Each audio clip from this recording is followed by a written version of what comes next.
այսօր հոբելյանական չեմ հիշում որ երրորդ խուզարկությունն էր մեր տանը։ Հա, շնորհակալություն։ Էլի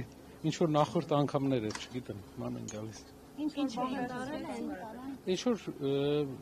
կարող է այն բաները ինչ որ իրանց կարար հետաքրքրել, բայց ամեն անգամ նույն պատմությունն է, այտենց ինչ որ Չէ, ոնց որ ինչ որ բան այտենց չվերցրել։ Ինչքան տևեց բան չի էլի, ոնց որ տեխնիկական ավելի շատ նախաքննական process-ով պայմանավորված կան սահմանափակումներ, բայց կարող եմ ասել, որ ինչ որ բան չեն տարել։ Դուք ինչ եք մտածում կներեք, դուք ինչ եք մտածում բան Կարապետյանը խոստացրեցին, երբ ազգային ժողովը գնահարվի, հետո դատախազը կգա ձեր հետևից թե ոչ։ Չգիտեմ, կարա գա, կարա չգա, ոնց իրանք ուզում են։ Իսկ դուք այս ամբողջ process-ի հետ կապված ինչ գնահատական ունեք պարոն Կարապետյան։ Դե պարզ արտահայտված քաղաքական գործոնով, քաղաքական գործունեությամբ զբաղվող մարդկանց փաստորեն արգելվում է քաղաքականությամբ զբաղվել։ Ուղղակի ամեն ինչի պատճառը քաղաքականությամբ զբաղվելն է։ Չկա որևէ այլ պատճառ ու սա է հիմնական այն ամբողջ այս պատմության հիմքը։ Ուզում է ասել, որ մարդ քաղաքականությամբ չզբաղվի, բացի իմ կողմից նշանակված սատելիտներին։ Դա այդպես չի կարող լինել, որովհետև մենք պետք է մեր երկրում քաղաքականությամբ զբաղվենք, որտեղ ինքը սխալ ճանապարհով է տանում, ինքը հիմա էլ է սխալ ճանապարհով տանում։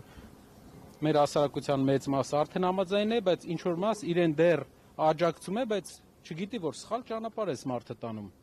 Այսինքն սրում է հարաբերությունները։ Երեկվա իր խոսքերը հիշում եք։ Երեք մի քանի միլիարդ մենք պահանջ ունենք, ինքը սրում է, նույն ձև ինքը Ադրբեջանի նախագահի հետ էր այն ժամանակ խոսում։ Ինչ եղավ, ինչ ստացանք, ինչ կերանք։ Երեգել հիմա սրում է ուրիշ երկրի։ Ադրբեջանից 30-40 անգամ մեծ երկրի հետ հարաբերություն։ 30-40 չէ, կնեք 120 անգամ մեծ երկրի հետ։ Կոնկրետ որ ասածս երկաթուղու հետ կապված, այլ բաների հետ կապված սրում է հարաբերությունները երկրների հետ։ Այն ձևով ինչ որ սրել էր Ադրբեջանի հետ, ինչը բերեց պատերազմի։ Կար սրված էր Ադրբեջանի հետ հարաբերությունը, բայց առիթ է տալիս։ Մենք դեռ չենք մարսել են մի թշնամուն։ Ինչու է նոր թշնամի ստեղծում մեզ համար։ Թող պայմանավորվի, չի կարողանում պայմանավորվել, նախորդ անգամ էլ չէր կարողանում պայմանավորվել։ Մեր հաշվին է դա անում, ինքը էլ իր թիկնապահներով քայլելու է։ Դա մեր ժողովրդի հաշվին է։ Հիմա այն մարդիկ, ովքեր իրան ծափ են տալի, հարգելի հայրենակիցներ, ով որ այս պահին Փաշինյանին ծափ է տալի, ասում է, տեսեք ինչ, չգիտեմ, հակա այս երկրի քայլ արեց բան, նույն մարդիկ ծափ էին տալի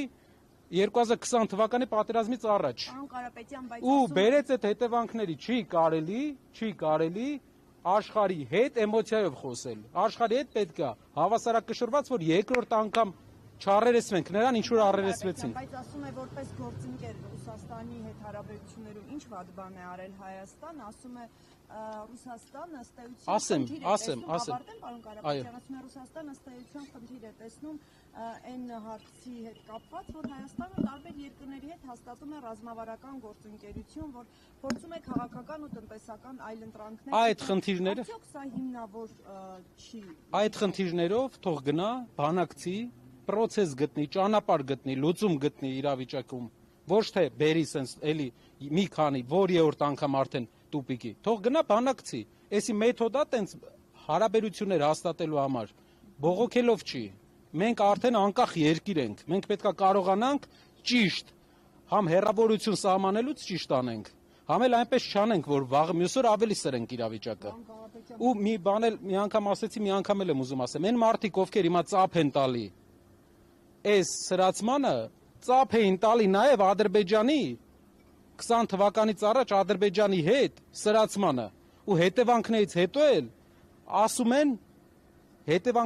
ասում են պետությունը այս ճանապարհով գնաց,